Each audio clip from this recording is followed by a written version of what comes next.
e il naufragar m'è dolce in questo mare. Abbiamo appena ascoltato dalla voce di Arnoldo Foà, il compianto Arnoldo Foà, questo che è uno dei sonetti più celebri, giustamente, di Giacomo Leopardi. Con gli intramontabili versi di Giacomo Leopardi si è aperta a Campodarsego la rassegna voluta da Regione Veneto e Arteven Primavera Fioriscono Letture 2015.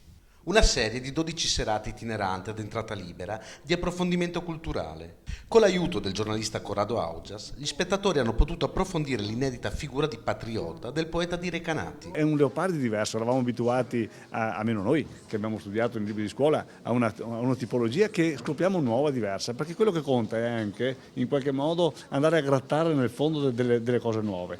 E quindi tutto quello che abbiamo fatto è un riscoprire emozioni. La serata è stata anche l'occasione per donare un assegno di oltre 2.000 euro all'ANFAS, soldi ricavati dalle donazioni durante gli spettacoli delle precedenti edizioni.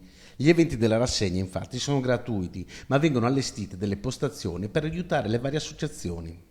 Una serie di iniziative volute dalla Regione Veneto per coinvolgere sempre più cittadini nella vita culturale del territorio. Ma se Palladio interessa ad alcuni, ma se Augias interessa ad altri, e se Daverio può interessare a me, ma se Sgarbi provoca qualcuno, e se Cazzullo invece diventa... Cioè, vedo che l'offerta è così composita, così varia, che noi speriamo, non dico che coinvolga tutti, ma tanti.